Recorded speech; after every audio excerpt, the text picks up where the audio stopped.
Hey everyone, welcome back to A Weird Frontier. Sorry for the delay. Anita will not be with us tonight. They are not feeling well.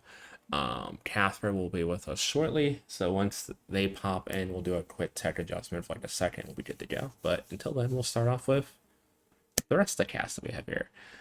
So before we jump in, why does everyone introduce themselves, their pronouns, character pronouns, and your heritage slash class? And this time we'll start with Rose. Hi, I'm Rose. I play Perdita. My pronouns are they, them. Purdy's are she, her. Um, Purdy is a Moside envoy, which basically means I'm little and fluffy, and the only thing I'm good at is talking. I love that for you. Isabel. Hi, I'm Isabel. My pronouns are she or they, whatever you're feeling. Honestly, anything goes. I am playing Aurora, an android operative, and their pronouns are also she or they. So, And Gus. I'm Gus, he, him. I'm playing Finbar, the android techno mage, he, they. Yeah. Let's go. Okay, cool. And I'm Blue. I'll be playing everybody else. My pronouns are they, them. And Casper will be joining us shortly. Casper's pronouns are they, them. Stella is she, her, I believe. And Yes, they are our trustworthy captain. Completely Wow. on the ball 100% of the time. we And have we to somehow we love have to it. talk about them before they join. Trustworthy. We're just gonna Ooh. talk a bunch of shit Ooh. about Stella until Stella pops in to try to draw them. Yeah. They can feel it. Yeah, her ears are burning. Yes. Yeah, trustworthy. I don't know. I kind of remember what happened at the last episode. And the one before that, too. That one too. Yeah. Like, really consistently not trustworthy. Nah, it'll be fine. This episode will be completely fine. This episode's titled "While Agnes is Sleeping." I'm sure nothing will go wrong while Agnes is in the picture. Agnes Our is the only one of saving us that could- grace. No, that's a bad thing. That's a bad thing. No, that's why I said if we get into combat without Agnes being here, we're just TPK'd. We're just done. Nah, We're it'll be done. fine. We're fully done. You That's guys why all, we you don't guys need all, roll you guys 20. all have backup characters, right? I mean, I do, but No. Okay, it'll be fine. It'll be fine. Oh, I believe perfect. in us. Oh, look at that. Casper is incoming. We won't even have to kick this off. We'll just give him a second to pop in Oh, here. we can't talk about them behind their backs. Come on. Yeah, let's talk more shit about Bella. Right? Totally. Yeah. Let me remove this one. And let me remove this one. Oh, look at that. Quick text fits words. So simple. hi. Hi, sorry. No, you're good. I That's was okay. dying. We were just talking shit about Stella. It's all good. That's You were- fine. Yeah. You were dying? Don't. You know, as one does. Yeah. I feel you. We said we would talk shit about Stella to draw you in, and it worked. So It works. You can feel it. The Stella's pride could tell. But before Could we get sense it. before we fully jump into the episode, let's do a little recap. So I'll do the recap this time. I'll be nice. Oh, Thank you. So last episode, I believe, started with a fight that was supposed to be balanced that you guys quickly blew through the 3 pirate ships very quickly and efficiently. One got away, and you guys did some hacking to figure out that they wiped all the memory from all the electronics on the ship, including the ship's database. So they took whatever info was available. But you guys got their hard drive and some parts, I believe, from the wreckage that Agnes will do something with. Then you guys hit Planet Side. Believe Rose did something to play a prank, or I said Purdy did something to play a prank on Stella after finding something out about Stella. yeah. Who knows what Stella did? Stella went off to do something on the way to. I took myself on a walk. Yeah, Mm-hmm. on the way to Put see. on the leash and everything. I'm glad you said it because my brain wasn't letting me. Well, everybody else headed straight to Chet's shop. Once everyone was there, Chet's immediately knocked out Finn and Stella Stole my hat. stole your hat. The cigar, however, was missing. Surprise, surprise. But No idea where that went. quickly sealed the artifacts up, had the other two affected Aurora and Purdy join the ritual circle, and they were also knocked out. And it ended when we found out Chet's is very OP and did like a bunch of crits to end those ritual shit. So Chet's and Agnes completely burn out all their magic to put you guys in a ritual, and they went to bed. However, the four of you drift off, and I'm gonna need all four of you to roll initiative to see whose mind we're going to enter first. Ooh. Yeah, that's Okay. lovely. That sounds fun. I got a natural one. Ooh, I got 6. Party's 18 completely plus checked 7. out. 19 plus 6. I got, oh, so we both got 25. Yes, we did. And do we have the same dex too? What's your dex? My dex is plus 3. This won't be dex for this. My dex is plus 4. For the tiebreaker, who has the higher intelligence? Ooh. Oh, me for sure. Wow. Plus 4. Look, I'm not even going to argue with that. That is absolutely true. Stella is charming, and Aurora is smart and not charming. You know Stella is stupid when Casper immediately does not get offended. Like that, I was just like, yep, that's tracks. We each have different skill sets. So Aurora.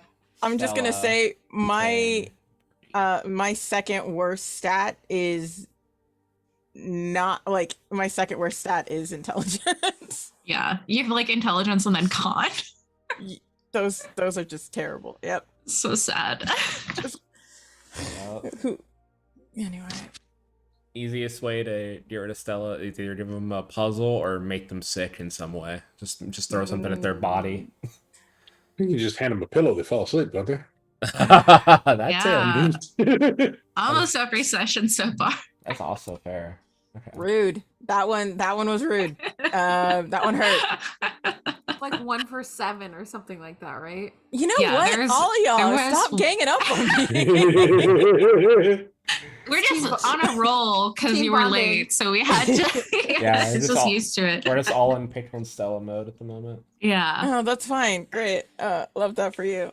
it's okay. I'm sure something bad will happen to all of us this session. Nah, it'll be fine. But with that, Aurora, you're first. So Yay! last thing you remember is helping out, getting the ritual circle. You looked into Agnes's worried eyes, and Chet, who looked very focused on whatever they're doing. There was a flash of blue light. You're unconscious. You feel yourself drifting for a while, and like you eventually feel yourself slam down into your body. You look around. Okay. It looks like you're back on Jupiter, but not in a place that you recognize. You're in what looks to be some type of bedroom. Looks like it's a shared room with someone else, like some type of master bedroom. Don't see anyone around the room though.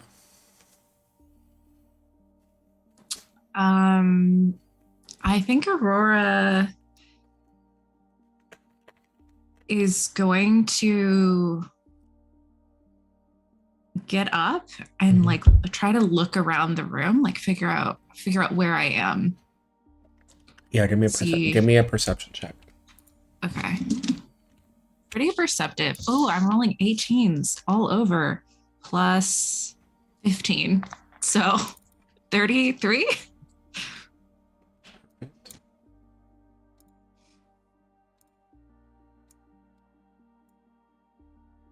Okay. So yeah, you're looking around the room.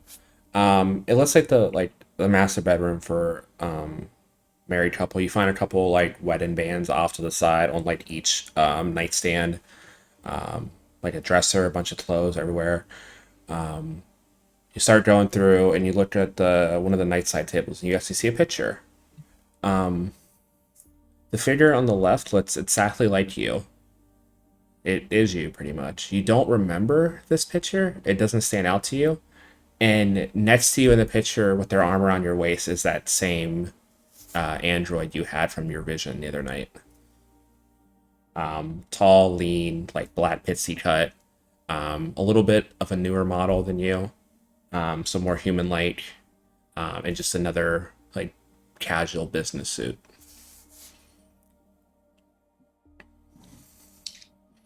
Okay. I think Aurora has had enough memories from their past life to sort of figure this is probably a memory, probably not real, but also I don't think it's ever been this vivid. So I think still feeling disoriented um, and confused.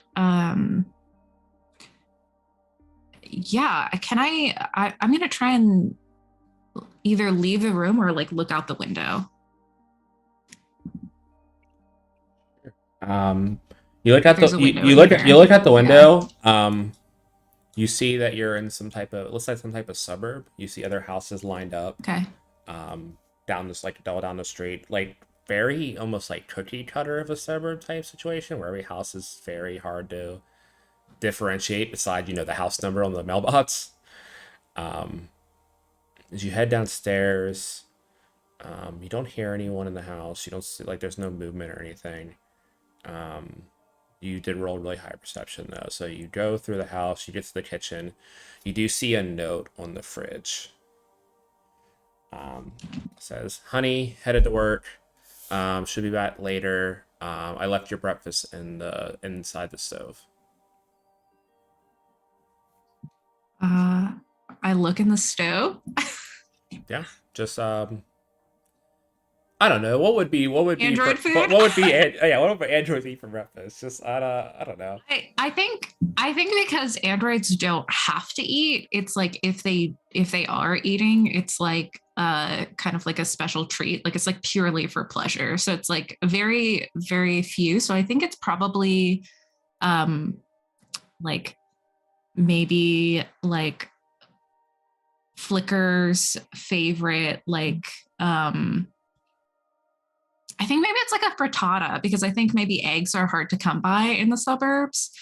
And so it's like a little bit of a special treat to have them. So it's like a little like baked egg dish, I love that for you.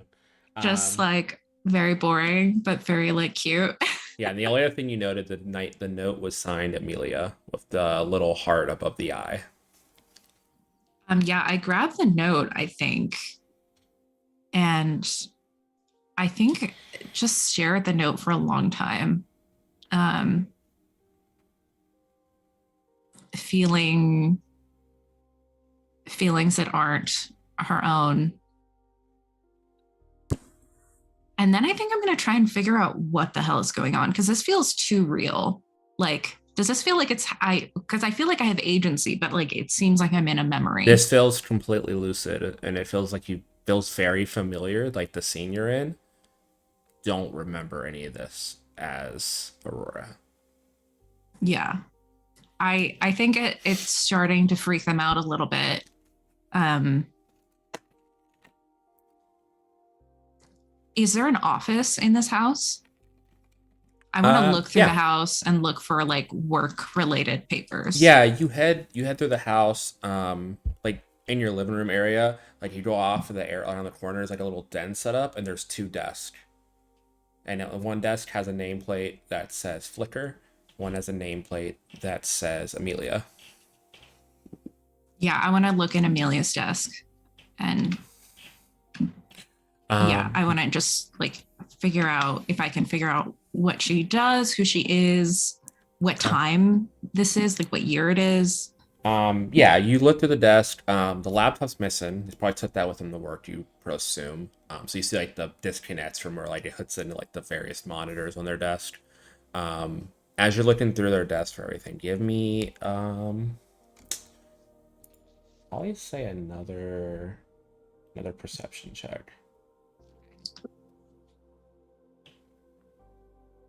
Okay, this time it was 12 plus 15, so 27. Still pretty high. Um, yeah, so the only thing you're able to surmise with all of that, because that is like under like the medium DC, that she does some type of office job. Probably some type of bureaucratic. With it being on Jupiter, probably something to do with the community over on Mm. Europa. Um, don't really find anything of note. You see like some post-it notes, maybe some like scribbled amounts and some passwords. So maybe she does something in finance or something like that. You do see the date though, however, on the little calendar, and the year is 3797, which Okay. is about, I want to say almost 9 years ago. I don't remember what year we started this in. Yeah, so it's the current year that you're in now is 3806. So it's at least almost 10 years ago. Close to my Aurora's birthday, is it? Is Aurora, this the same year? Aurora was born in 3798. Yeah. I Does say it I look say like? I say born with Yeah, heavy yeah. quotations. Yeah. So does it look I go to my desk then, or yeah, I go to the other desk Yeah. and Um see. yeah, you see a laptop sitting there.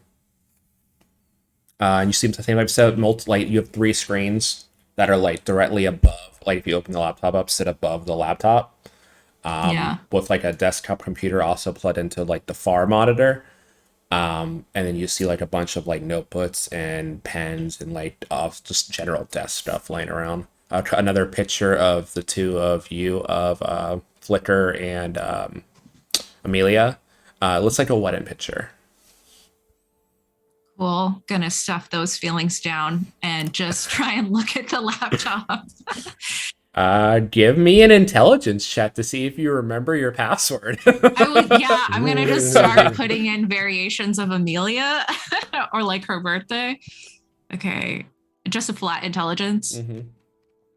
Okay, this is gonna be so much lower than all my other checks.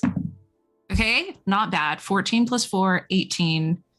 It takes you a while. Yeah. You get timed out a few times and have to wait a few minutes, but eventually you get it down. And it's as you're looking at the wedding photo, you see there's a date in the corner. You type in Amelia with the wedding date, and it works. It goes through.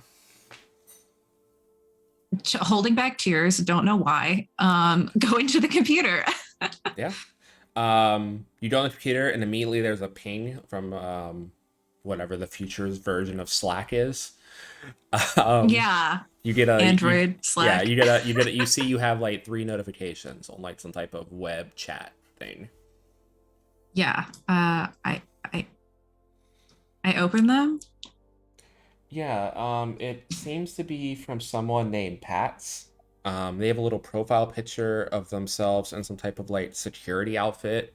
They look to be like a J4 model, so a little more human-like, but still kind of like in that in-between transition model phase. Blue skin, kind of like organic human-like hair. Their hair is cut in like almost a bowl cut. They think it looks good on them. You remember? You tried to argue with them a lot about it, but for some reason they were really stubborn that this was the look or that like everyone was gonna love it. It's not worked out well for him. You just see a message. You see a whole message. Hey Aurora, shift should be starting. Aurora or sorry. Hey Flicker. Yeah, reincarnation's weird. Hey Flicker. Yeah. Shouldn't be too bad today at work. Once you get that report in, just head on down. That was like 20 minutes ago, and then you get another message like 10 minutes later. Aurora, are you there? Report needs to be in, and the boss is going to be pretty upset. And then a message like just came in when you logged on. Aurora, where the hell are you? Or Flicker, where the hell are you? Fuck. Yeah. I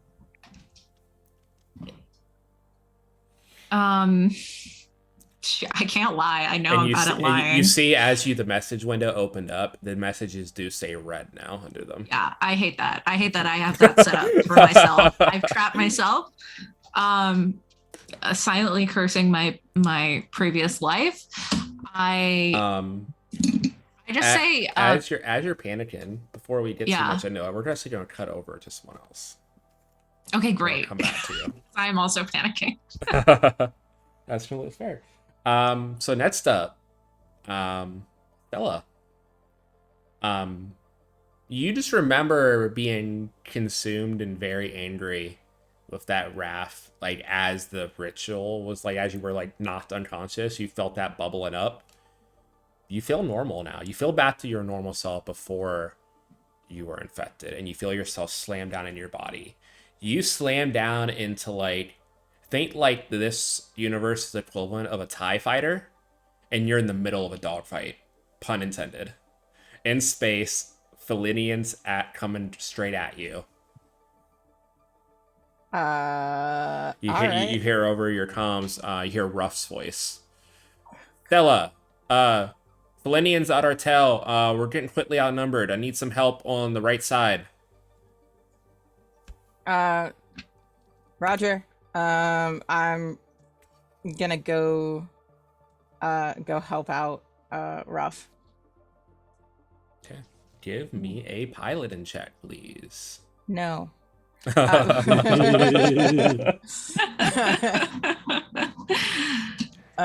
hang on, give me a sec. You clearly remember this specific fight, Stella.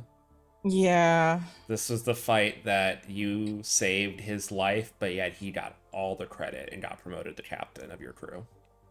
Well, I got an 18 plus 11. Yeah. You pull hard right on the TIE fighter. Two Flinians that are like coming at you at an angle crash into each other and blow up in space behind you. You kind of do like a cool double spiral in between. You're able to do a couple glancing blows at some of the other Flinians to free up Ruff and some of the other crew. Yeah. I'm gonna go full Will Smith and Independence Day and just do woo! You hear Ruff back. Hell yeah, good one, Stella. And then you see his fighter break off and start chasing them back. Like the crew realigns and gets a better formation on their flank now, and they're starting to push back. We just got to hold off for another minute or so, and reinforcements should be here like any second. Yeah, that's all right. I think we got this. I'm gonna pull a complete jackass move and like kind of break through the Felinian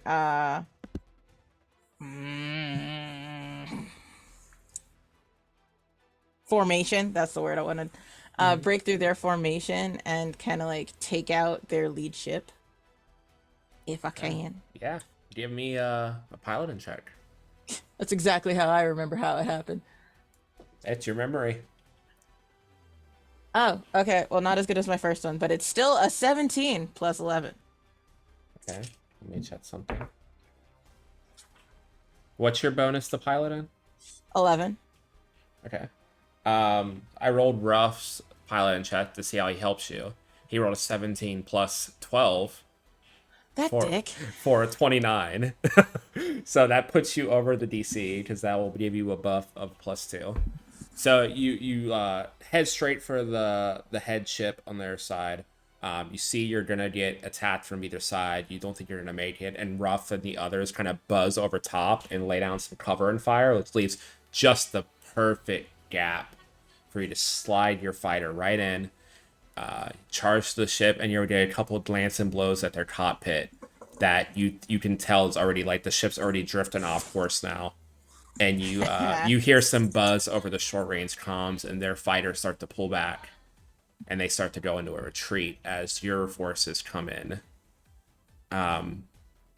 But as the forces come in, I need a what's it called? Reflex save. At least it's not fortitude. Okay. I don't know what it is with these, but I got a 16 plus 9. Yeah, so your ship's hit on the side, and you're able to like reorient the ship so you don't like spin completely out of control. But the last thing you see in this before combat lands, the flagship for the Canis arrive, and what they see is you spiraling out of control while Ruff's at the lead of the other fighters shooting suppressant spray for their retreat. Yep. And you That remember tracks. that's what they saw and that's what they went with when Ruff's like, "Oh yeah, I let him through, did this and this and this." None of your stuff was said by him, and none of the crew backed you up. And he was given command of not the Siren's Echo, but the original Siren, which it looks like your guys' ship, but is like 3 or 4 tiers larger in scale.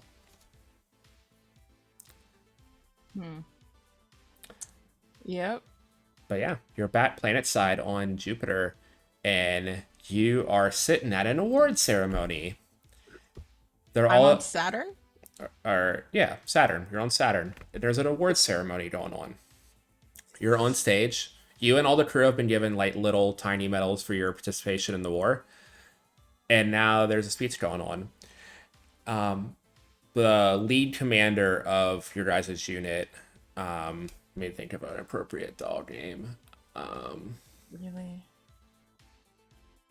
Bolt Riggins, aka Ruff's dad.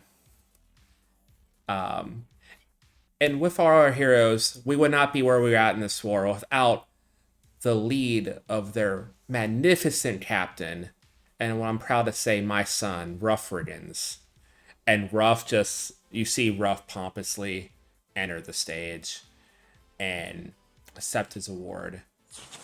He got the highest award that you guys can get in the military on Saturn. It's called the Claw of Zeus, and it's like a little dog's paw with a lightning bolt through the middle of it. And he gives a big speech. It's like, and I wouldn't be here today without the crew supporting me, but with my leadership, they were able to go above and beyond of who they really were out there. Without my leadership, we wouldn't have got through this war, and I'm proud to say that I will lead this planet through many more to come if this Valinians ever come back. And he just like riles the crowd up. Um, if okay, so if we could like cut from that riling up to me being in a bar later. Okay, yeah, we'll cut to one of the taverns later. Yeah, and Um, I'm just bitching loudly to anyone who will listen. But mostly, I forgot her name. But I she also was forgot her name. I was trying to look it Wait, up. come back.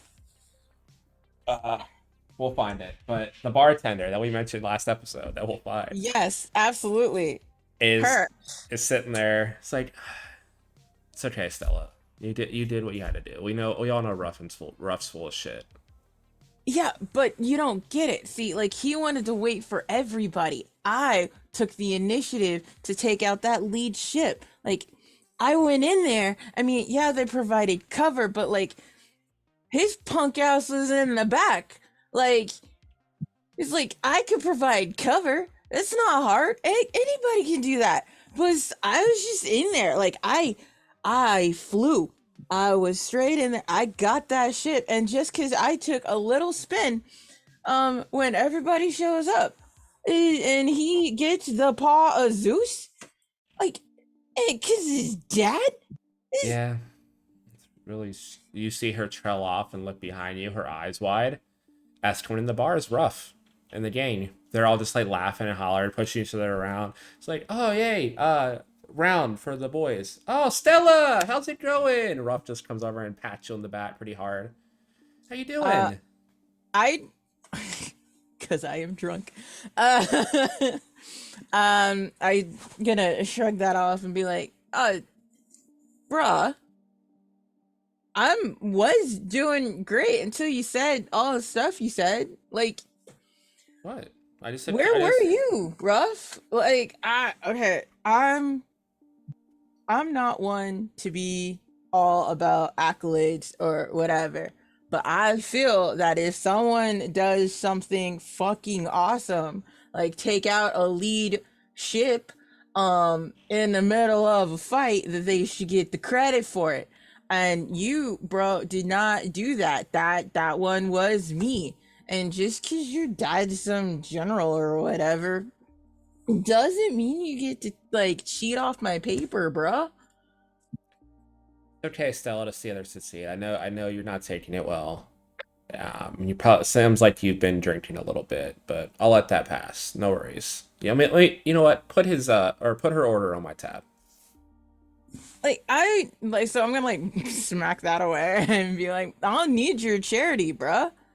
Not Like charity, just trying to help you out. I need you to be honest.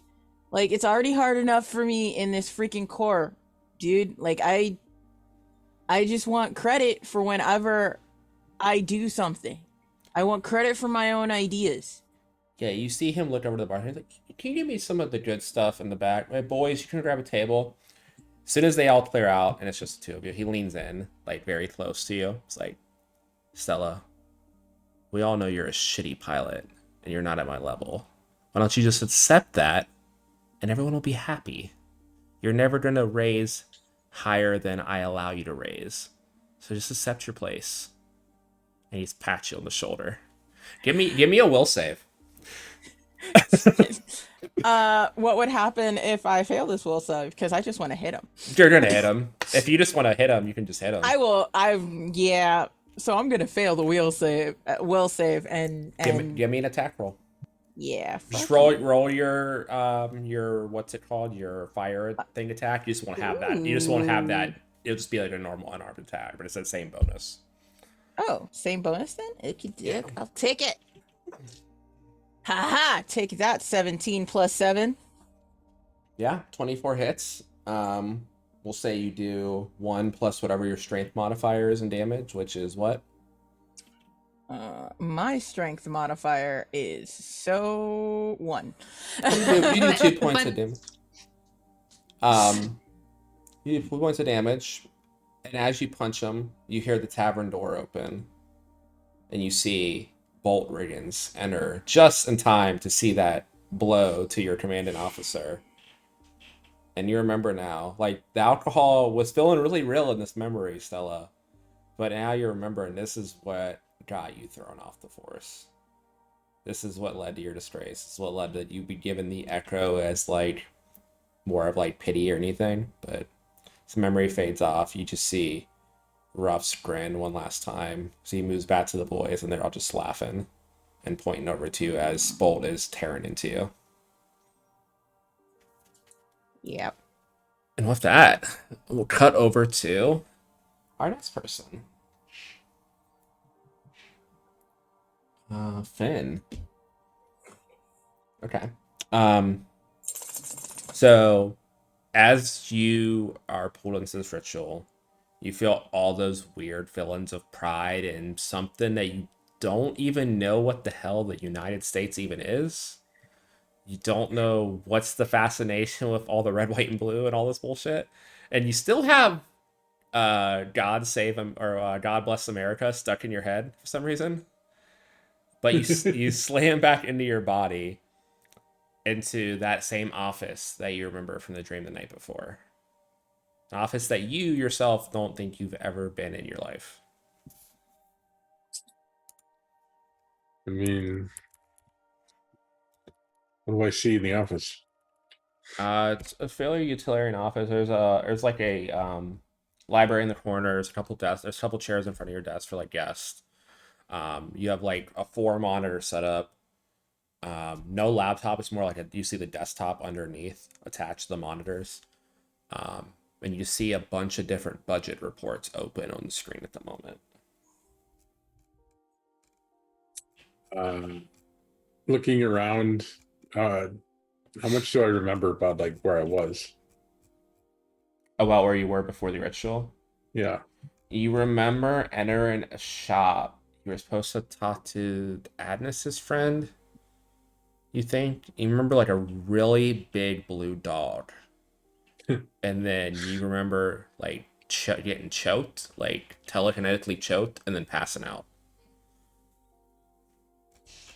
I mean, Finn's just going to start doing what he does. There's a computer in front of him. He's going to try and learn what he can learn. Yeah. He'll start studying the reports and seeing if he can figure out where he is, how he got here. Yeah, give me a perception check. Everything's already open, so no need to hack anything, but to see how much information you can glean from all this mess. 17. Okay. You're not able to make heads or tails of any of these numbers at all. Like they do not make any sense to you whatsoever. But the biggest thing you do see that the budget reports are it says Q4 budget for the United Android Community Fund. You know that's like probably like the main fund that supports like the whole setup here. So whoever this desk is seems to be the one in charge of the finances for the group. And you actually look at the other monitors and you actually see like different tables and statistics open. Like the person whoever had this desk open was trying to set the budget for the coming year. Realizing that he's looking at what he's looking at and not knowing how the heck he get here, Finn's immediately just going to get up and try and leave the office and see where he can go, like away from here, far away from here.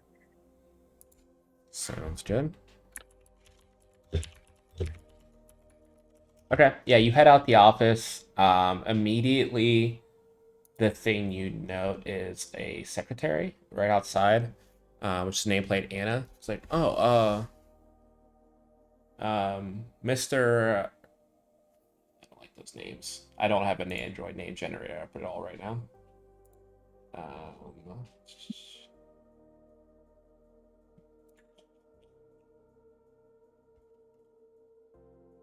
Oh, these names are horrible. Okay, that one works. Oh, Mr. Solon, is there anything I can do for you, sir? Is it clear she's looking at talking to me? She's looking directly at you. No, I'm good. And I just turn and try and beeline away from whoever is talking to me. Yeah, I mean, you have to just go straight right past her desk. It's like she's like her desk is like right outside your office. If you head out, then there's just like an open floor. You see a bunch of other people sitting at computers typing away, like in cubicles. What would you like to do? Well, beeline to the left, get up to the wall, and just try and like find an elevator. The elevator's all the way on the other side of the cubicles. Yeah, you just head straight down the hallway to the elevators. Good lord, this is not going to go well. I'm booking it. Yeah, you head to the elevators. You see one person about like getting into the elevator as it's about to close. You just want to jump in with them. No, I'm gonna hang a hard right and hit the stairs. Okay, perfect. So you hit the stairs. You're on the top floor of Good a 30-floor building. Well, that's fine. Do I still have my arms? The extensions? I'm gonna say you do not have the extensions yet. Oh. You grab the railroad and you try to extend. You're just like, wait, what? What the fuck? You're just hanging there. Yeah, I ended up hanging over the railing. I'm like, oh crap! I gotta crawl back over again. Yeah, I'm just headed down because I want nothing to do with this entire planet. So I need to find somewhere to get off of it. Yeah, you head all the way down. It takes you a bit. This body that you're in doesn't seem to be as in shape as what you remember yourself being. You get like 10 floors down and you're already panting and heaving and sweating whatever the hell androids sweat out. 10 floors down, and I'm like, okay. I go back around and I push the elevator button again. Yeah, I'm gonna say. I mean, you could get off the floor you're on and just jump on the elevator. But yeah, I'm gonna say androids sweat like a mix of coolant and like nanites just come out, like flush out your system. But yeah, you jump off on the floor, like you're on one of like the cafeteria floors. Everyone's kind of looking at you strange as you just enter. You're pretty drenched in sweat. Like, oh, the Solon elevators break. You good? There was too many people. I'm catching the next one here. Okay. No worries. So yeah. Then you just see them go back to like their lunch. So it seems like a group of them from like one of the floors above were just having their lunch break. I'm waiting for the elevator. I'm just racking my brain as to what the heck, why these people are calling me Solon. Yeah, then they all seem to recognize you whenever they see you. You get in the elevator, and as you're actually standing in front of the doors this time, you see your reflection. You do not look the same. all the modifications that you know, like your body has gone in, since you've installed like the arms specifically and like all the other facial recognition stuff are gone. You look like an older model Android again. Like what was it, a J3, J2? I forget which one you went with. Two. Two. Yeah, you look like you're looking at the face. Like, it looks fairly similar to you at the base level, but that is definitely more alien-like features than what you have now. Immediately realizing that, like, this must be like something, like memory wise or dream wise or something. I no, just out loud. I don't want to know this stuff. Stop telling me this stuff. I don't want to know this stuff. As I'm standing there waiting for the elevator. Stolen, are you good? Yeah, go away. Okay. Jeez, Solon's been a real dick lately. You just hear them mutter to like the people at their table. But the elevator pings opens. There's just one person on it. Very similar to the person I described in Aurora's memory. I Oh, mean, I've already tried the stairs. I'm getting in. hey, Solon, how's it going? It's going. Um, as you're looking at her, you do get a flash of a name, Amelia. Um, you heading down? You heading on break or? Yes, lunch I was out heading of the out. building. I was heading out too. You want to grab coffee? I had some more ideas for the conference in a few days. I want to run by you if you have time. I have a lunch meeting, so maybe after. Yeah, no worries. Maybe I'll see if Flicker's free. I can probably make it across town in time. Uh, how's it been going though? How's the wife? The what? Your wife? You know, Snow?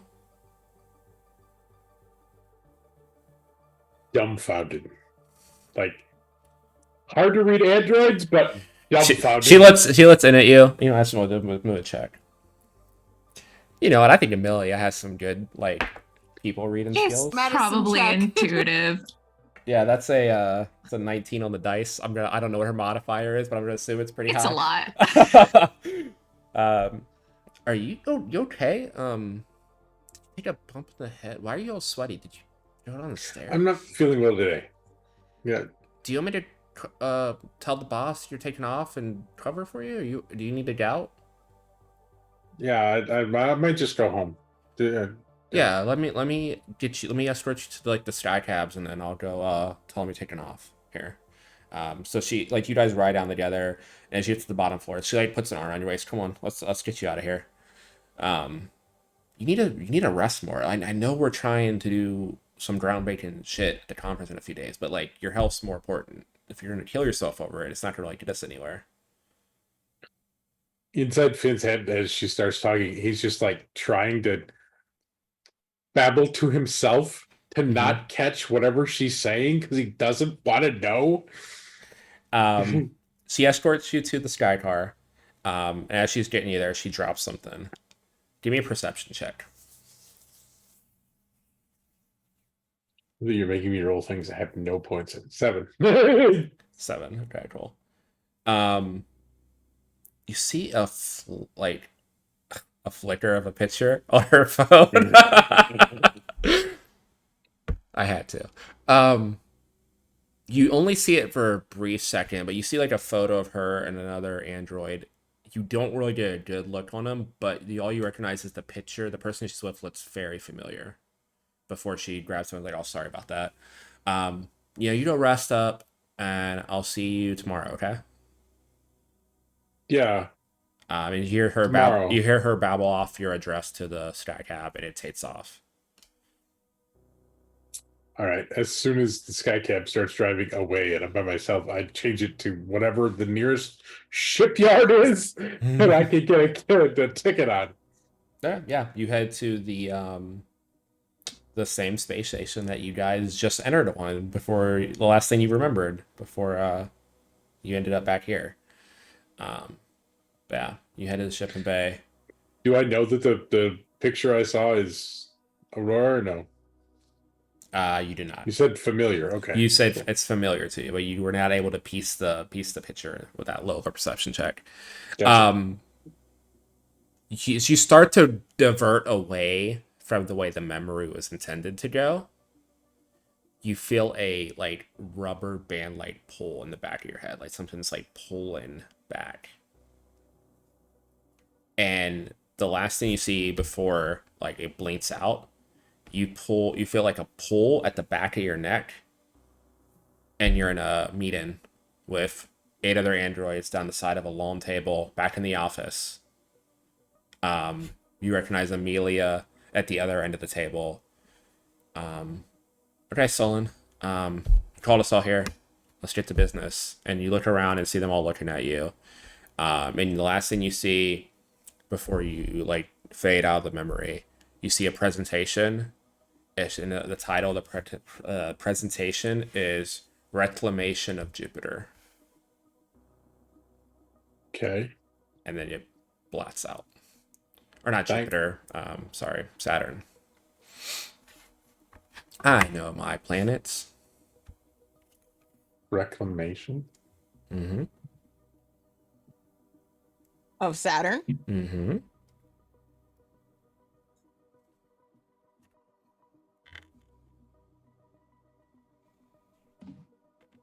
But with that, we'll cut to our last person. So Purdy, same thing. You remember everything that happened before because you were pretty cognizant. You feel a little bit of that. I mean, the thing that attached to you was already hitting the points that you already felt. So you just feel the receipt a little bit. But you feel yourself slam back into your body.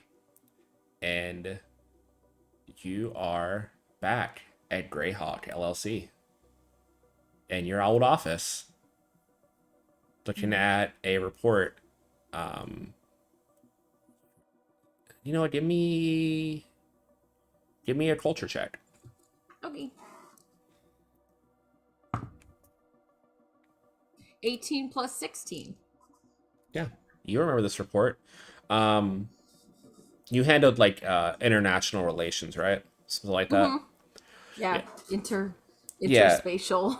Yeah, this was a report for Greyhalt's like more of their ventures out into the PUC section of the galaxy, because obviously you guys are headquartered over in the Ceres Alliance.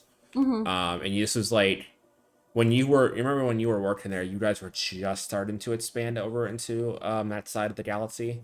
This was the report of like your report of the different planets and how you guys felt that your business would handle everything. You remember this is one of the last reports you wrote during your final week over at Greyhawk.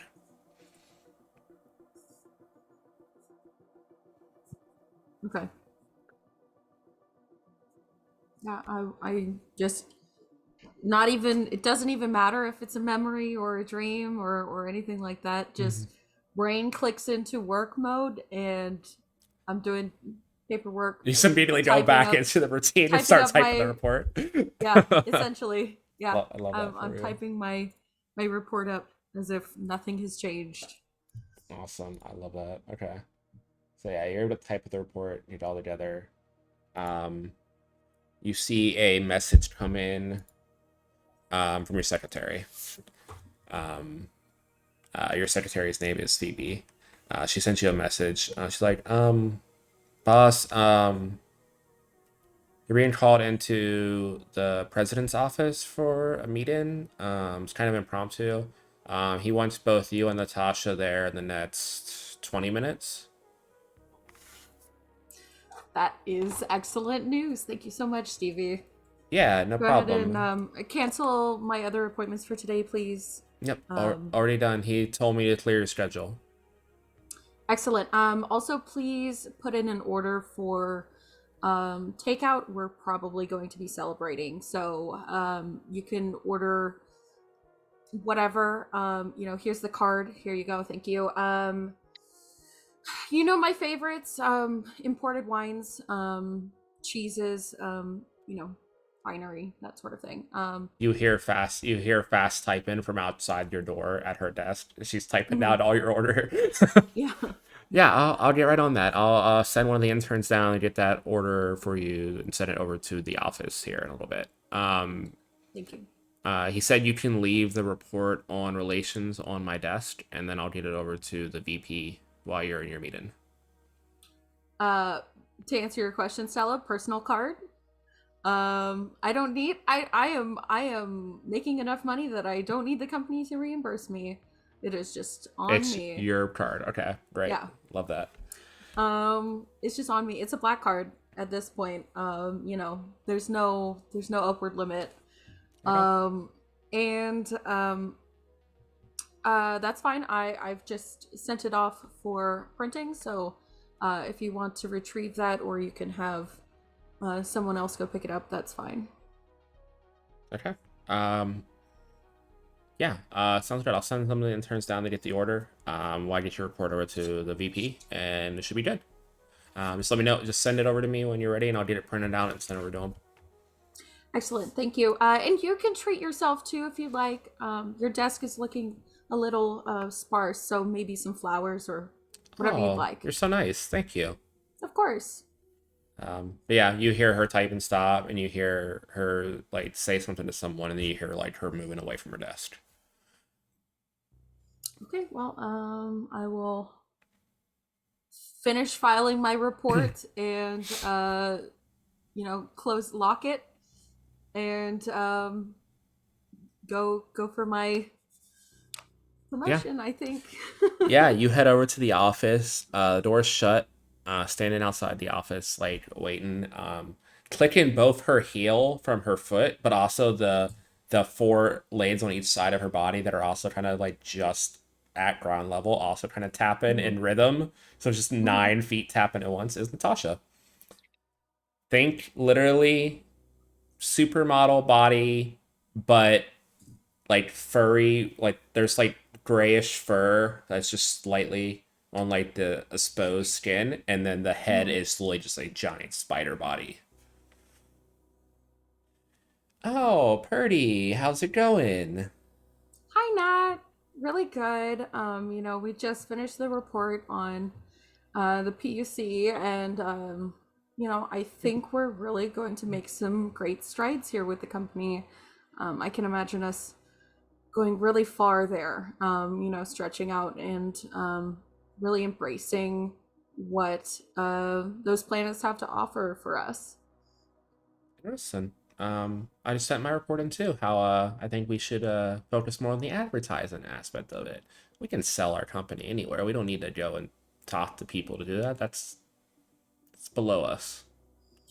Well, I think that relationships are very valuable, almost invaluable. Like, you couldn't spend enough money on advertising space. For word of mouth is the best way to advertise. Yeah, sure. Let's go with that. She just kind of leans back against the side of the wall. Just kind of like an awkward silence for a few minutes. Just kind of, you see her pull a filing thing out of her jacket with one of her spider arms and just start filing one of her like little clawed hands. Oh wait, Yeah. and a few minutes later, the door opens, like automatically opens, and you hear the president. Come on, you two. Should be quick. And then we have stuff to celebrate, I believe. So come on in. Thank you. I, walk in, take a spot. Inevitably, if this is a conference room, probably near the head of the table. Yeah, it's like it's one of the smaller conference rooms. So the table Mhm. sits. So there's he has 2 chairs that he pulled out on either side of him for the two of you. Grab a seat, ladies. Your boss is an older Moside, so similar features to you, but like skin's a little more leathery and start drooping a little bit. He's completely bald up top. Like By older, you mean he's like 30. yeah, he's in his mid 30s. He's in his mid 30s and he's just Yeah, he's rocking already it. fallen apart. He's been president for like 4 years now, which is the longest a Moside's ever held a position. Yeah. Because most of the time, by the time they reach this age, they're already out. hmm But I'm glad you ladies could join me. Obviously, both me and the VP are due for retirement this year. Positions are going to be opening up on a trial basis for VP and then eventually president. I've been reading over your guys' work the last couple weeks. Purdy, your work with relations has been great. I've heard good things from Jupiter, Saturn, Bacchus, all the way to Pluto itself. And all the governments there that have sent me messages and some of the liaisons have all had glowing words to say about you. And Nat, your idea to expand our advertising is amazing. It's the way you're able to budget it down to so low with such high dividends has been insane to the team here. And this has been a tough choice between the two of you. I know you're both up for the promotion. Purdy, you've been here with us for a very long time. Natasha, you've been kind of a fast up and comer. And talking with the board, we decided to give the promotion to Nat. Nat, you've been like a rocket since you started. You've just worked your way up so quick. Your ideas have been revolutionary, and we think you as the VP would be the best bet for the company. Purdy, we would love to have you stay in your position and assist her in her transition. And when she is president, you will be one of the top candidates that she can choose from for the vice presidency. So let's make sure Natasha's transition goes very well. And I'm sure she'll keep you in mind. And you just see that kind of like lean back and smirk at you, Purdy. At this point, Phoebe comes in with the interns. It's like, I heard there's a celebration. Congrats on the promotion. And she like stops and reads the room. Nat, here from Purdy, and just leaves all the stuff on the table and like awkwardly runs out with the interns.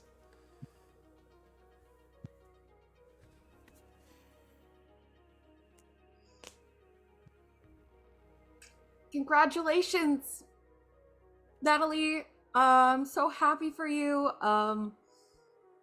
It's not how I would have imagined Greyhawk going, but I think we're gonna make a great team together. Yeah,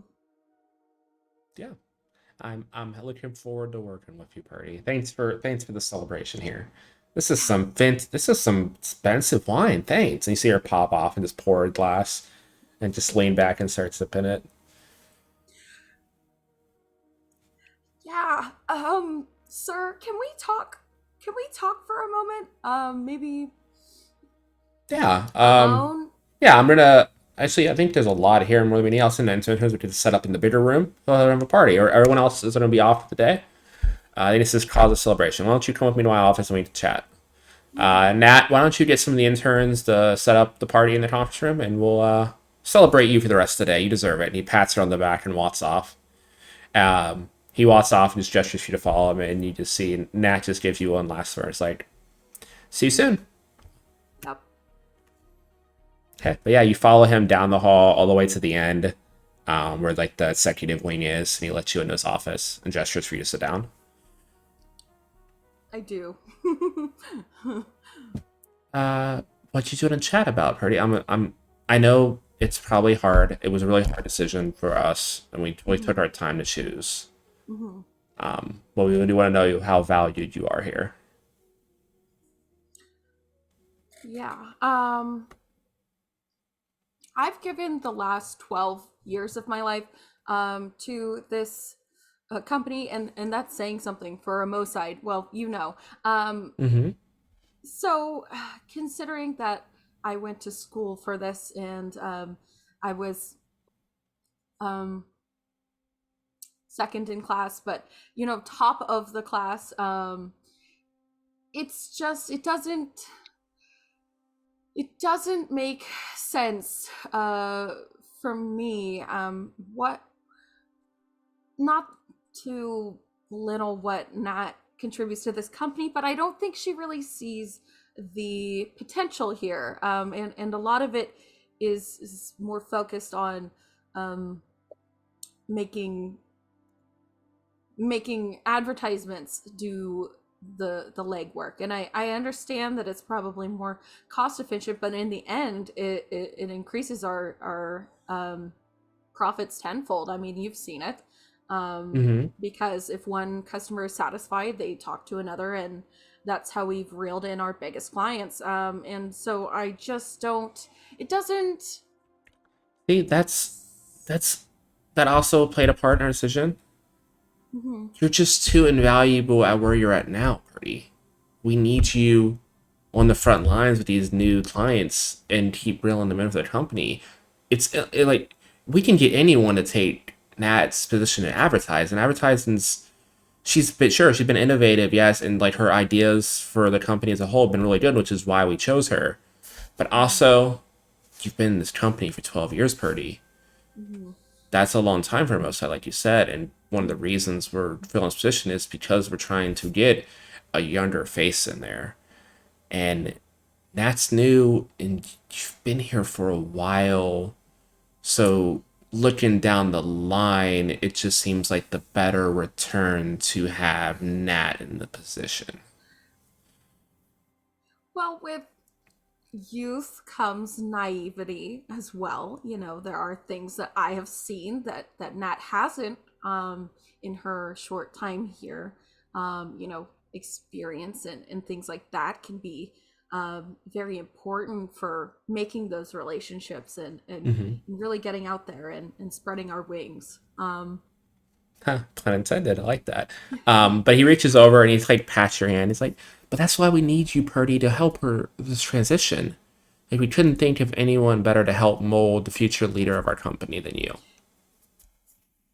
But you see, that's not,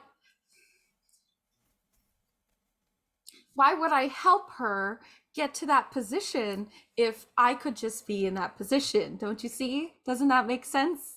Because it makes more sense for the company to have you where you're at. We can't think of anyone else who is wow, these clients. Everyone loves you. We can't replace you, them. They know you. Mm-hmm. You've established that relationship. Mm-hmm. We need to keep you there to help expand the company out that way. Like you'll understand. This is best for the company. We value you a lot, and we just need you to play ball. Yeah, you just need me to make your next CEO better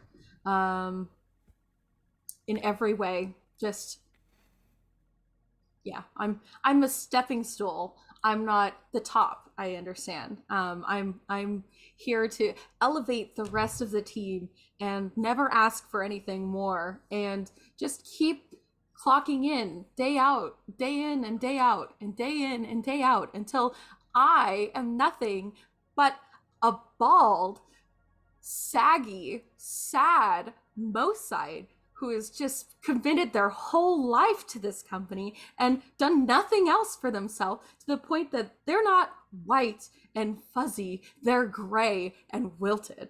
I see how it is. He just stops, like freezes. I know you're mad, but watch how you talk to me, young lady. I don't think I will. I don't think I will. I think at this point I'm so sick of everyone telling me who I should be and how I should be and why I should be a certain way that I am. And I think I'm finally realizing for the first time in my life that I don't want to do this. I don't want to do this forever. Well, there's the door. You don't understand. I want to move upwards. That's all I've ever wanted is to move upwards. And you have. But this is as far in this company as you're going to go, Purdy. I'm sorry. I said the VP line even to be nice and give you a little bit of hope, help calm the situation. Director of International Affairs is where you're stopping. I don't think there's room in this company for you to grow further than this. You want to stay in this company, focus on what you do well. You're good at a peer-to-peer level, we don't see you as leadership. Sorry. So the VP line was just to get me to stay. I mean, we know you're a little emotional, Purdy. We had to say something.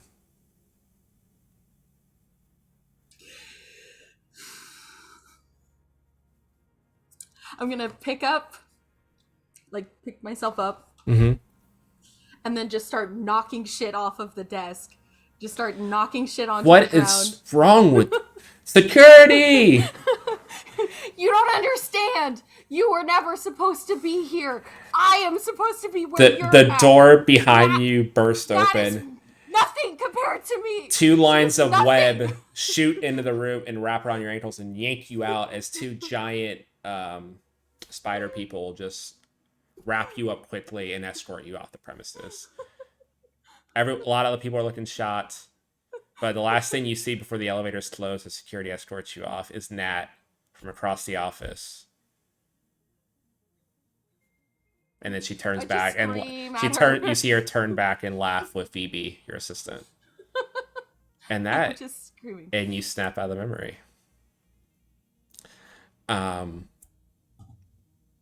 Correct. One last thing. Back to Flicker. Oh, Aurora. You know. Yeah. So you start your panicking messages, and you're thinking about to respond. Yeah, I don't think I respond yet. I think I take a minute, or like not a minute, but like a second too late or whatever. And like you blink, and the message changes, and there's an email in front of you from the company whose letterhead you saw on Amelia's desk, which is just the United Android Community. Mm-hmm.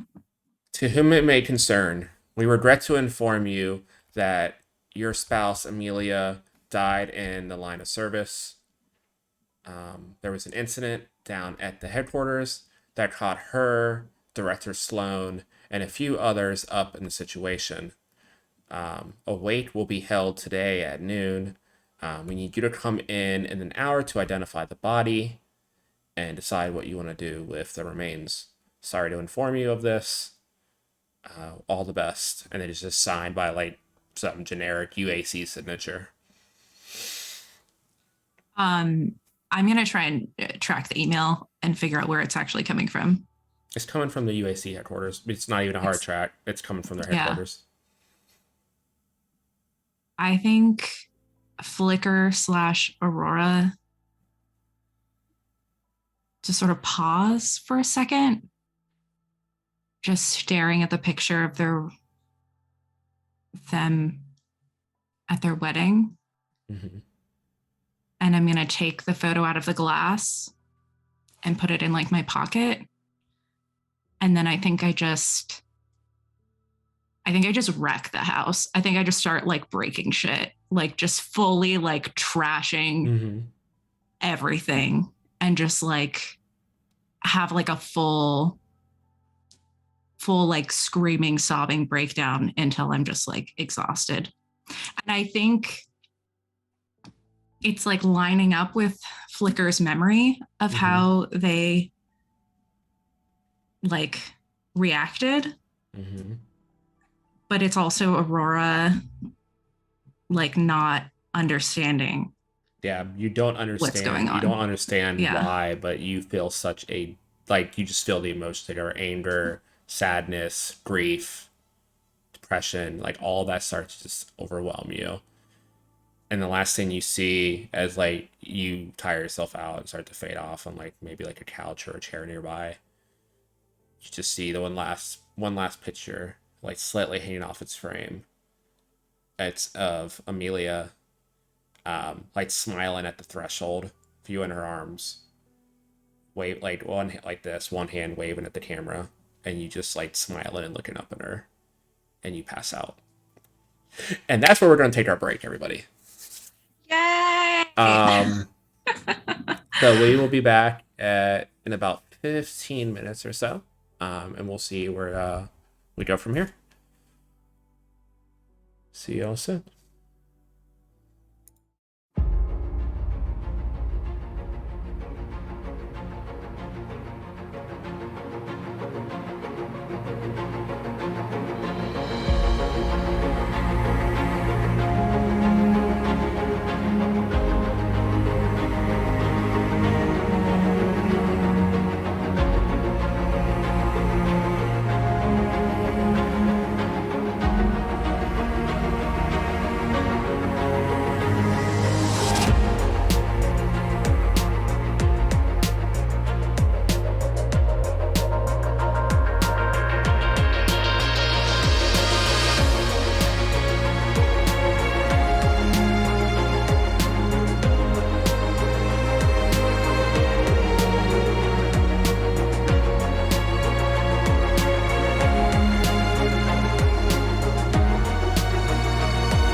Okay, welcome back, everybody.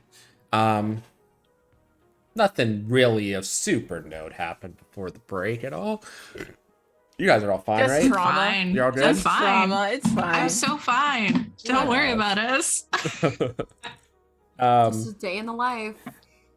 So as you guys are pulled back from those memories, you all feel yourselves fallen.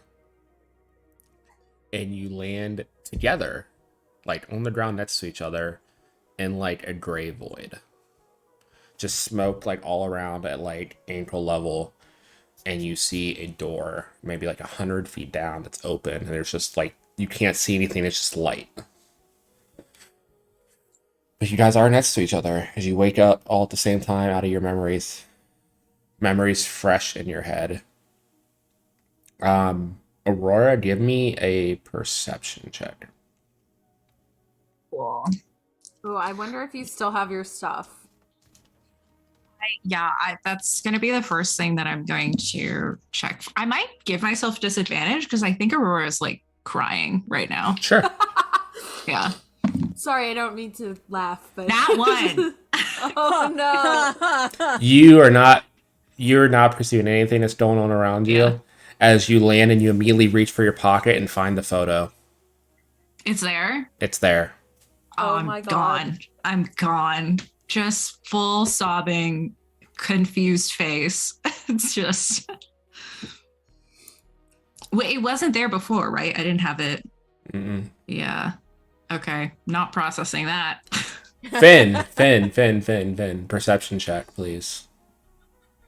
Someone pay attention. 19. You all land next to each other. Until the two of you see the door. Finn, you hear Aurora crying next to you. You look over and see them clutching a photo. The lady you were just talking to is on that photo with Aurora. Aurora? What? Who's that? What happened? Why are you crying? Who's that? Those were the sentences. I think Aurora is just like sobbing, and I think that their voice is like almost gone because they were just screaming. And they just keep saying, she's dead. I can't call her. She's dead. I should have called her. I can't call her. She's gone. Finn's just gonna like hug because I don't think Yeah. he has any idea what to say. So, yeah.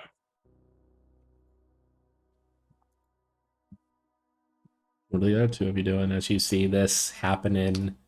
Full collapse. Nothing around you. And those memories still fresh on your minds. Stella, you even Average night for us. You even still feel slightly drunk. Great. I'm going to stand up, sober up, and try and look around, see what I can, I guess, see. Yeah. Like I Okay. said, just like it's like you're in like an open field. Like the ground under you feels like some type of firm, like turf-like material, but you can't see anything but this gray smoke around like ankle height, and the door about 100 feet ahead of you. And you don't see like a wall that this door is attached to or anything. It's just like an open like square of light. Okay. Still kind of pissed, and my hand really hurts. I'm gonna go towards the door, try and find Agnes, and be like, "Yo, what the fuck?" Yeah, I think seeing Stella start to move sort of shakes Aurora like composed enough to sort of like separate from Finn for a second and like take a breath and like look at what's going on, and like just start to look around and like try and figure out what's happening. Just come to her senses a little bit. Yeah, same thing that Stella noticed. Like there's like it's like you're Yeah. almost in an empty field, and the only thing like in eye line in sight is that like door. Like there's really nothing in any other direction. It just like almost doesn't have an end to where the smoke reaches. You all would notice that like Stella's demeanor has changed. Like I am more soldier now than I have ever been in the last 3 years you've known me. And also, the two of you have noticed that Finn has calmed down considerably. What you Yeah. guys remember? I don't know if we're dead or what, but Stella, I don't recommend walking through that door until we figure out what's going on here. I'm just checking to see if it's got any signage or any kind of clue of how the hell we got here. Is it locked? I'm checking the door for It's traps before I like touch It's it. it's open. an open It's like an rectangle archway. of light. Like it's door shape. It's just light coming through. Like Oh, open gotcha. door shaped. Like there's no you don't even see like a door that's like swing hung open or anything. It just looks like a door shaped square light, pretty much.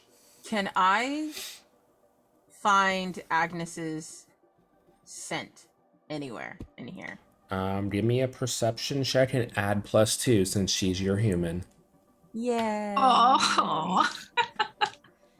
Yeah, I think while Stella is looking around, I'll like check in with Finn and just like say, thanks.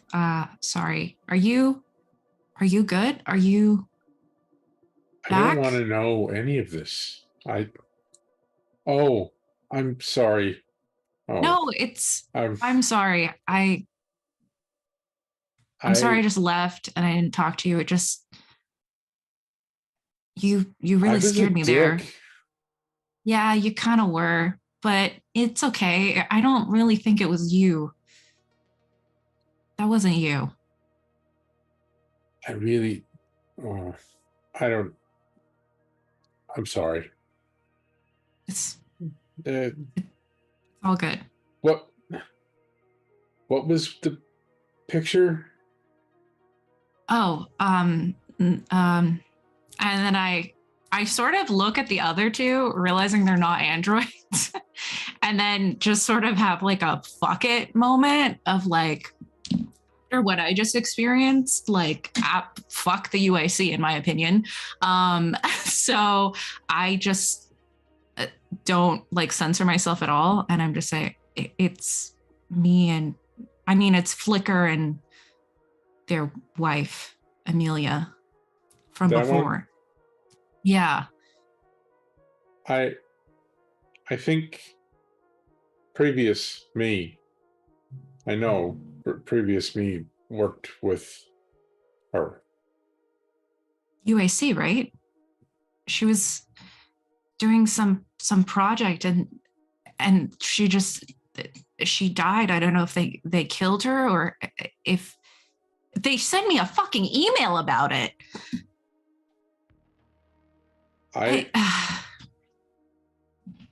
I tried to get out of wherever I was and it pulled me back.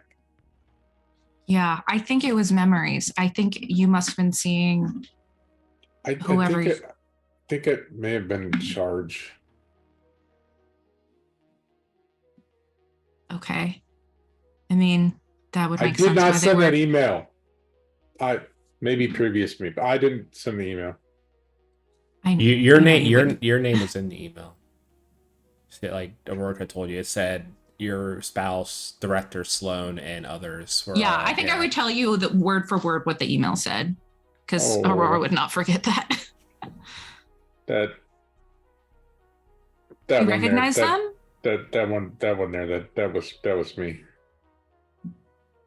That was you. So maybe we can figure out who you were, what you were doing. I don't want to know what I was doing. Wait, that doesn't make sense. when were you reincarnated? Because this was a year before me. This is Gus talking. I have no idea anymore. It's been like 2 months. Did you? You were reincarnated 15 years before this event, before 97. 15 years before? Mm-hmm.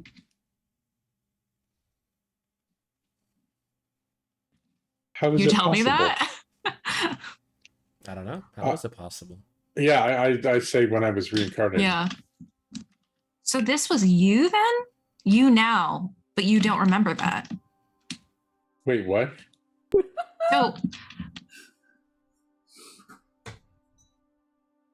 So you didn't die in this accident, so maybe Amelia didn't die. Maybe she's alive.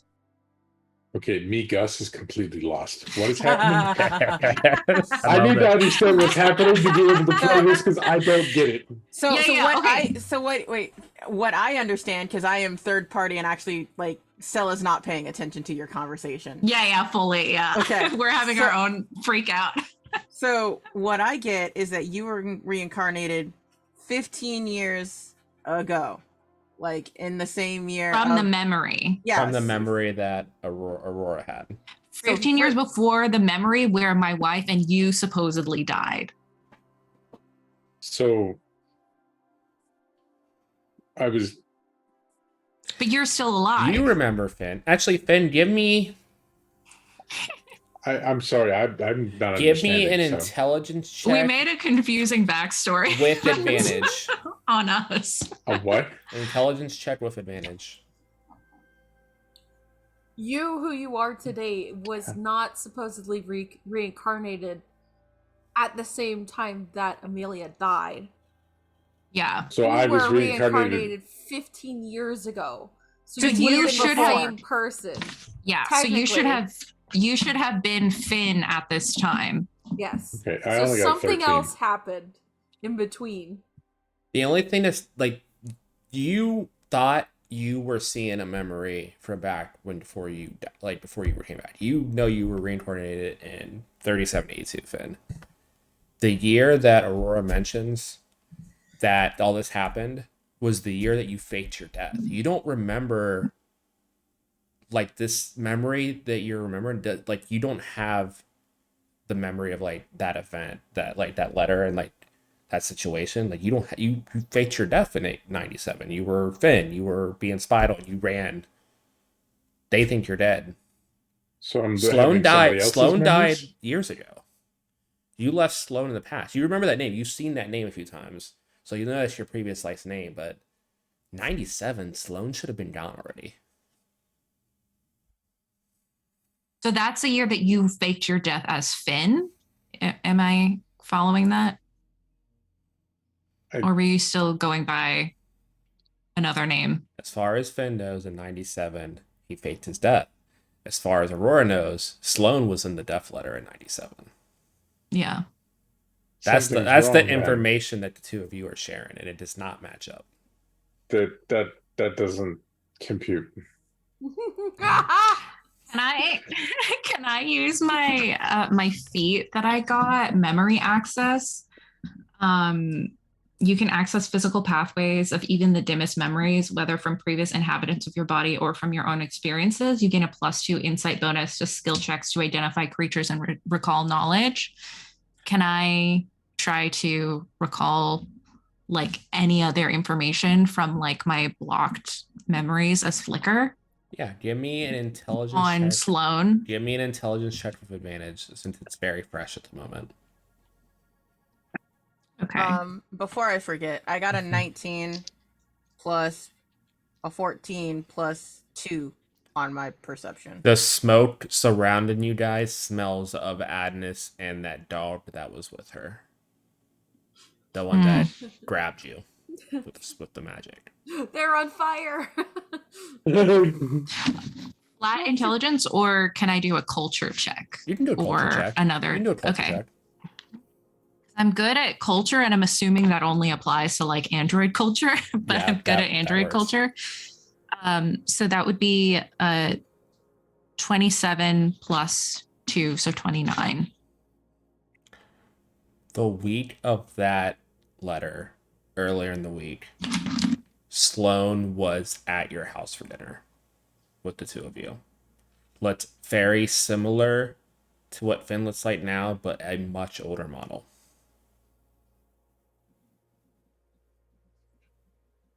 Do I remember anything that we were talking about? Like any snippets of conversation, or just that he was It was there? mostly small talk, catching up on stories about him and the wife. The wife was out of town or something.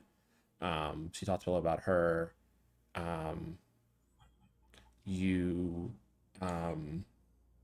they wouldn't talk much about work. Like you caught him and Amelia at times like whispering about work stuff and would like stop when you entered the room and just try to change the subject.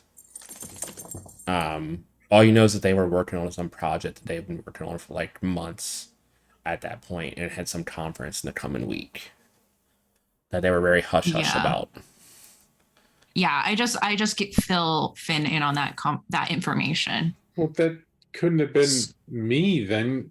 I was me, not Yeah. him. Maybe I someone have took somebody your else's memories. maybe someone took your memories from this period of time.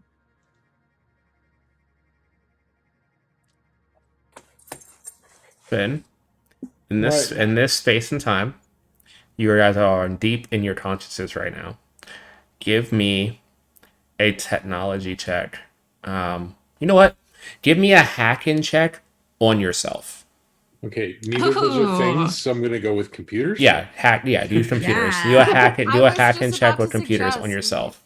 maybe he put his You- own fucking memory blocks in place. Yeah, You because said you don't want to advantage? know. Self-sabotage. You don't Huh? want to Yeah. know. You said advantage. Yep. Okay. I get a plus. Is my pet here? Your pet's Somewhere? not. Your pet's not here. Okay, 35 then. That's all. I wanted to make it higher. You can't tell who. You can't tell how they were able to do it. Someone fucked with your memories. So Finn's standing there and he gets quiet. The memories you have from when you reincarnated to when you faked your death, you're seeing that they are illusory. They're not real. Wait, mine? Finn's memories. And then Damn it, Pluto. the last thing you're able to sense is at the end of your memories, like you're able to piece through it a little bit. Sloane didn't die in 82. Sloane died in 97. And you have a flashback to that memory that you had previously of being in that pod with the father looking directly at you. Finn's standing there. We're having a conversation, and he stops. And you see his eyes just start like he's accessing things, and all of a sudden he just sits and leans back on the wall, and then the eyes go back to normal, and he's looking at you, going, I'm not me." I think at this point. Oh, go ahead. all of my memories from me before getting off the planet are fake.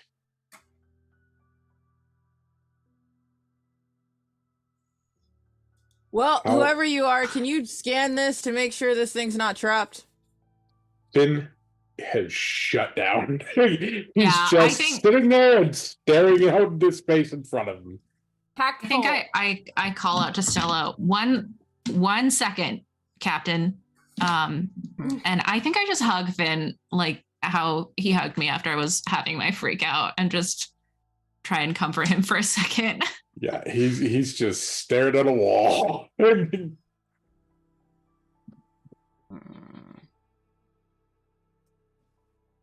Yeah, Stella first. Aurora was like kind of comatose, and now they heard them in conversation. Now Finn just looks completely gone.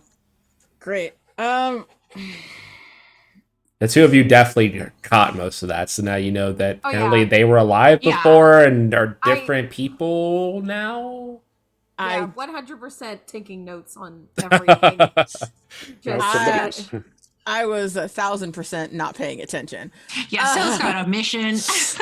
Yeah, Stella, you just think they're having some type of identity crisis or something. Yeah, whatever. They're both hugging each other, not helping me at all right now. So, I'm gonna like stick a paw, stick a paw through the door, because it doesn't seem to be trapped or whatever, and everything around here smells like Agnes. You guys see Stella disappear.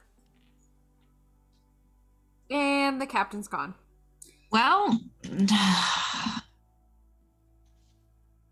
Listen, I know you guys are having a very intense emotional moment here, but I don't know if staying in this place is good or bad. And the captain just left, so maybe we Okay. pack it up and move that way.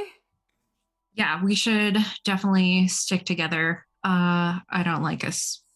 I don't know what happened to the captain, but we should try to stick together. I'm just gonna try and help Finn up and just like lead you, like assuming you're just like gonna follow. Yeah, he'll follow. Yeah. Yeah, I think we'll go towards the door with Birdie. So you guys all step to the door. Yeah, I think so. Okay. So the four of you see a flash of bright white light, and you all get a different glimpse of something. We'll go in an order of initiative from earlier. Aurora, Cool. Yeah. you feel once more that feminine bunny-like presence trying, like you feel like their oily grass trying to reach back out to your mind before you feel one last surge of magic and you get a vision of, let me see, where are you at?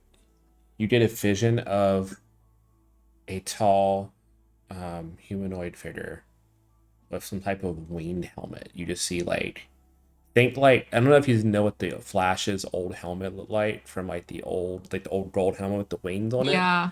You see that kind of helmet, and you just filled with a sense of gratitude. You're not sure for what, but as you're filled with that virtue inside yourself, you feel that grasp slip away, and you slam back into your body in the real world. Stella, you feel that craziness back as you feel a bony hand reach out and grasp your shoulder, and you look back into the face once more of that skeletal figure in the suit with the cigar, and you feel like you hear like a cackling coming from him, but his grip slips as you feel not uncontrolled wrath, but righteous anger fill you. And you see a towering mass of muscle, a Canis male figure who looks down upon you, holding a giant axe in his hands. And you're filled with, as the righteous anger flows away, as you're like, this bastard, this is the one who tried to change me, who filled me with all these thoughts and pushed me to betray my human and the crew. You feel patience fill your body. Which I don't think patience has ever filled Stella's body in any capacity whatsoever. But you just feel a peaceful calm. The fuck is this? It's like Brand new feelings. everything's just like serene for a second. And that figure cries out in pain and recoils as you slam into your body. Finn, you hear that music again. Just that. No, you know what? You hear that one Kid Rock song. What's it called? The one Kid Rock party song was on the radio for fucking ever when it came out. I forget what it's called. But you hear that song just playing, and you see like a truly ginormous figure, like 40, 50 feet tall humanoid pointing down to you, and you feel like he's asking you to join up for something. You're not sure what. But you feel his hand is smacked away by a trident. It looks like a trident. And you see some tall, 10-foot tall blue figure.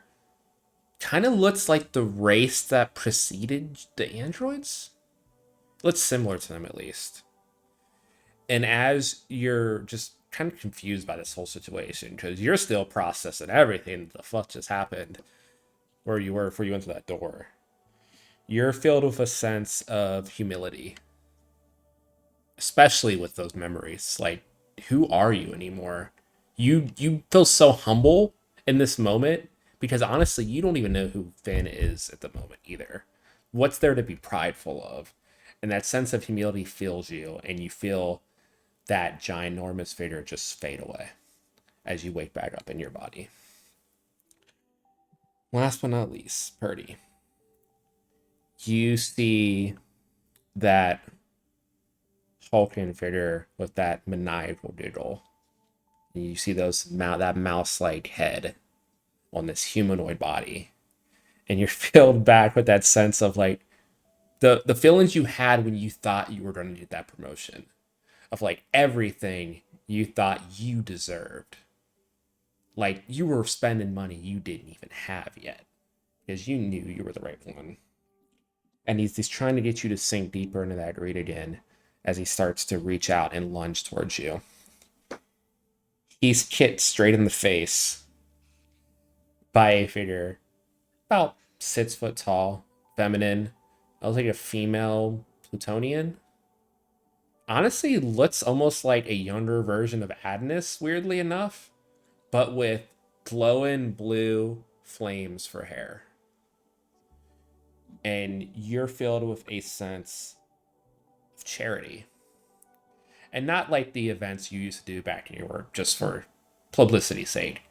Like the actual feelings of charity to help another person with no ulterior motive, no benefit for you whatsoever, no money involved unless that money is being given to a greater cause. And as you're filled with that sense of being there for your fellow person, you feel disgust recoil from that rat-like figure as they pull away. And you snap back awake. And the four of you are sitting in a burnt-out ritual circle at 4 different points, facing each other as you wake up.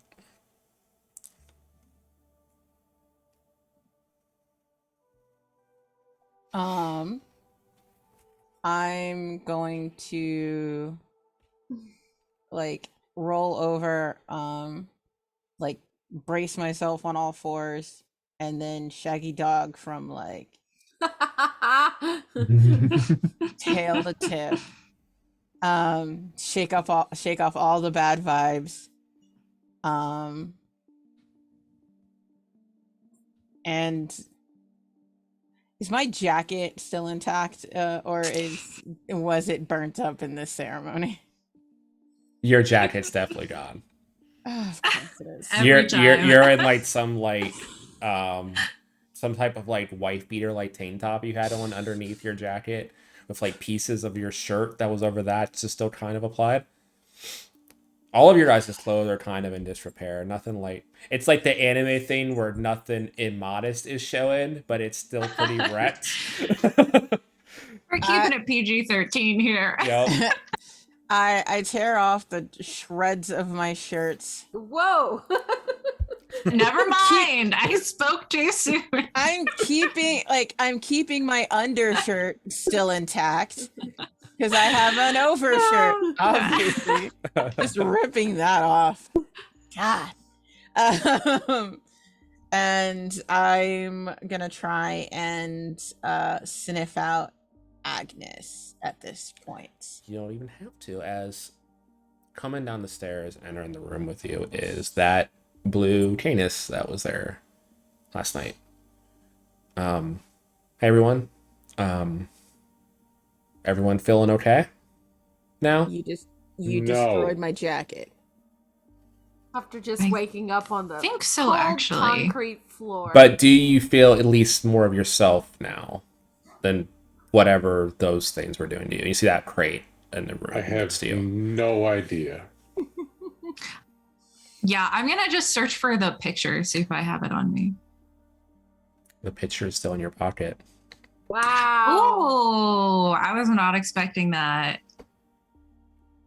Yeah, I put it away pretty quickly. Yeah, what was that? What? That What? that ritual makes you face a key moment in your past to Oh, be you able to don't say. purge whatever was in that system. Did you guys see anything else as you woke up? I felt a surge of magic in here like a minute ago. Yes. I felt, and I look at the boxes, whatever that was for a second, but then something else came in and stopped it. And then I described sort of like the figure that I saw for everyone with the winged helmet and everything. His eyes, like, you see him, like, see the movement he's thinking, and then they go wide. The three of you, did you guys see something similar? Did you guys see someone appear? I just saw Agnes. You saw Agnes? One of the ancients. One of the ancients. Okay. There was a skeleton that turned into a buff canid, and then I woke up and my jacket was destroyed.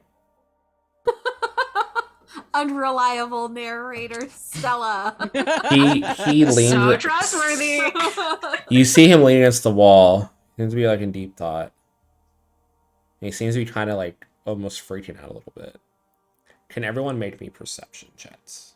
Oh boy. Ah, would be happy to. Love to do it. I'm gonna Am roll I a disadvantage.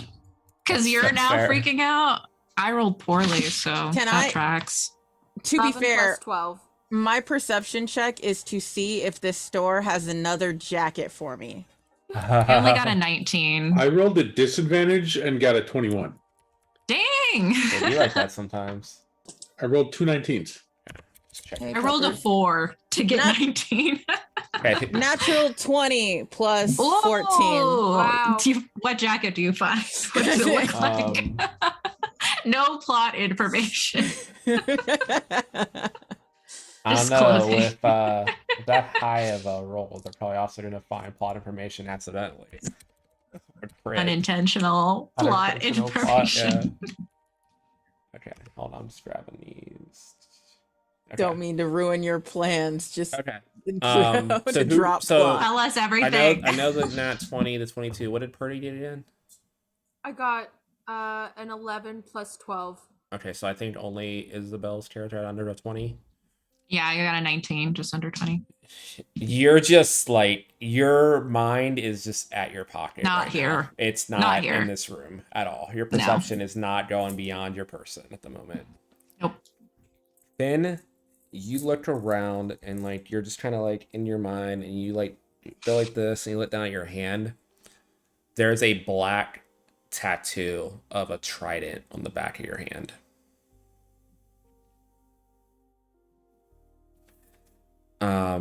What the hell? Purdy, you're also trying to just like looking around, getting like a grass situation. And as you look down, the same place that Finn's staring at right now, you look down at your hand. There is a symbol of a three-headed dog, like an outline of a three-headed dog on the back of Hey. your hand. That's not even fair. Jealous. No, it's not. It is not fair at all. Jealous. Hey, it's about time that Purdy had something that Stella wanted. Yeah. I don't Stella, even want it. Stella, you find a nice ass leather jacket that's in your price range that you can really just grab and buy right now.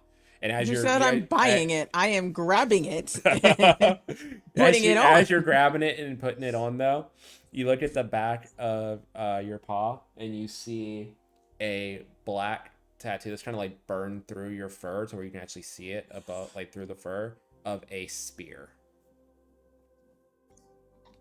Hey, Bluey, the fuck? Did you do this? That's his eyes go wide.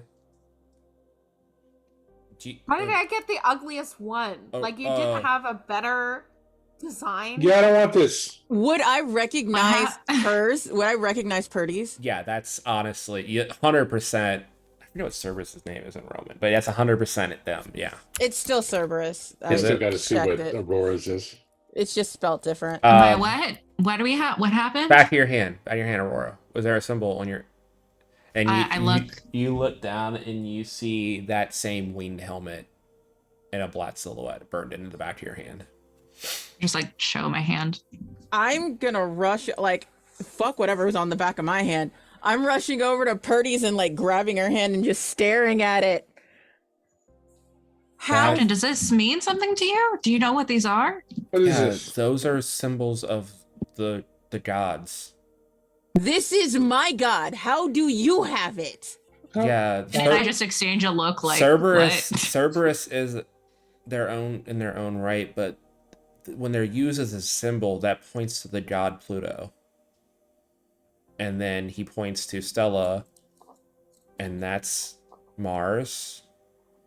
And then Finn, Neptune, and Mercury. Mars. How do we get? Oh, side note, quick. Since our clothes are all tattered, anybody who looks at Finn notices that other than his hands and his face, any skin showing is completely see-through, and there's just mechanics everywhere inside. Terrifying. Thank you. Like a clear, like a clear chassis, like from down all the way from that down. Ooh. He's got that 90s That's- clear. You look like one of those like dummies you find in the Clear science Game thing Boy. that shows the Yeah, inside Game of a Boy human. Advance or Game Boy Color. Yeah, Game there Boy you go. Color. I love that. Clear Game Boy Color vibes. Oh, Yeah, I God. think Aurora, you can see that her whole body is like that, like same blue tone. And you can see like the circuitry that's like just a little bit visible on her Mhm. face is just running all This through is- like her limbs. This is insane. I've never seen the divine reach out in such a way. And as you see him Ste- mulling this over and looking at you, you guys hear steps above as you hear Agnes shuffling around. As Agnes is coming down the stairs, that's where we're going to end tonight's episode.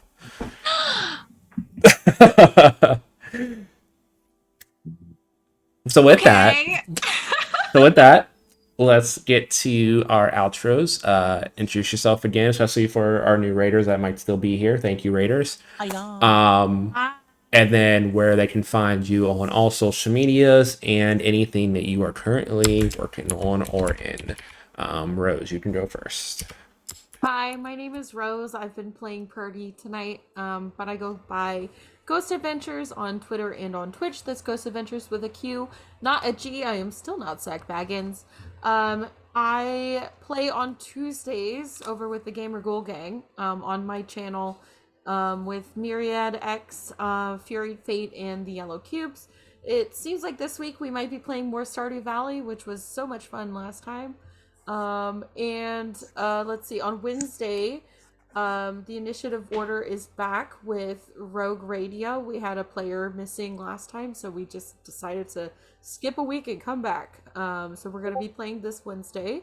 Craters Rejects, I think, is off this next week, but you can usually catch me over there on Saturdays. We're having a blast with the Hot Toddies. And yeah. Find me on Twitter and I'll let you know when it happens. Sounds good. Isabel. Isabel, you are Hi, muted. There everybody. you go. I just saw that. Thank you.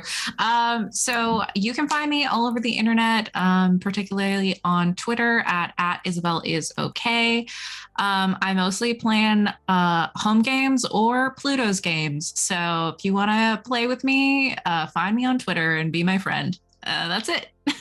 Sounds good. Gus. I'm Gus. I have on Tuesday. I will be in the TIO for a Dresden game every other Tuesday. Otherwise, here on Sundays. That's me. And I believe that is this Tuesday's. Yeah, we are on Dresden Yep. this week. So Dresden It is. tomorrow on TIO at 10 p.m. Eastern. No. It's on Tomorrow is Tuesday. Monday. Tuesday. I know my days. Tuesday Sure. at 10 p.m. Eastern. My time's fine. I don't have time blindness at all. You can show up tomorrow if you like. No, we can't move it up tomorrow. I have Power Rangers tomorrow. Casper. Hey, I am Casper the NB Ghost. I am a Black Cherokee neurodivergent sapphic writer of sci-fi, fantasy, and horror. I also made a lesbian werewolf scripted podcast called Hal. You can find it wherever. On Tuesday at 3, I have an interview on my channel with Dare to Dreaming RPG because I love her. Amazing. Later that night, I am playing Monster Hearts charity. I'm not playing. I am GMing a Monster Hearts charity one shot benefiting Wava on Tabletop Titties. Alternating Tuesdays, I'm on Stardust Ghosts on Neon Lights Roleplay. On the 9th of April, I'm going to be GMing the Monster of the Week Ghost Hunters campaign on Cybernation Uncensored.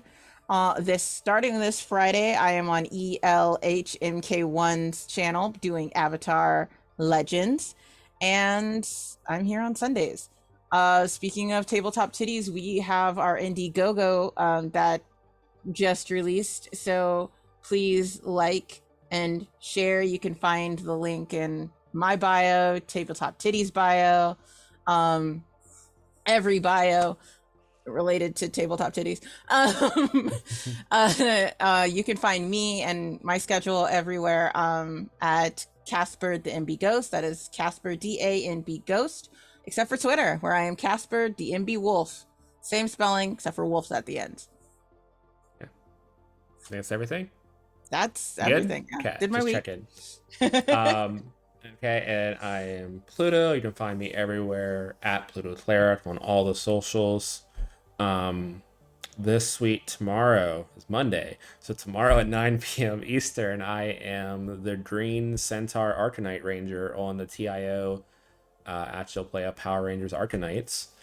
On Tuesday on this show, I'll be in the DMC running the Dresden Files game with Gus here and some others at 10 p.m. Eastern. Friday, me and the wife's podcast will be back. We had to take last week off, but the Gainer Gossip will be back Friday at 4 p.m. Eastern on Spotify, Amazon Music, Podbean, and YouTube with Nate, for the head of content over at Initiative Order.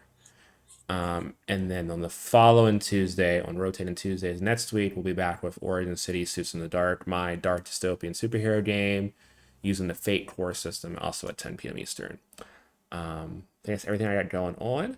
But also tomorrow on Twitter, I will be posting an open call for a all non-binary table for Pathfinder for a campaign I'll be starting in May. It'll be every first and third Monday. And the special thing about this campaign is it's going to be, the whole campaign itself will be for charity to raise funds to help fight all the anti-trans legislation bullshit that's been coming out lately. I'll have the exact charity we're going to use on the open call form tomorrow once I do some research. But if you are non-binary and you would want to play Pathfinder, please sign up. If you want to help out in any way, also feel free to message me on Twitter or Discord or whatever. I will have all that contact information on the post as well if you want to help out with the charity campaign. But I think that's everything. Anita will be back next week, so follow them everywhere at Panita on all the socials. They're awesome. But yeah, with that, hope you guys enjoyed all the trauma I inflicted on my players tonight. And we will see you guys. Oh, not next week. That's right. Next week we will be off because I have a concert with the wife. So we'll be back on April 9th. Well, I'll see you guys all then. So have a good night. Bye bye. Bye.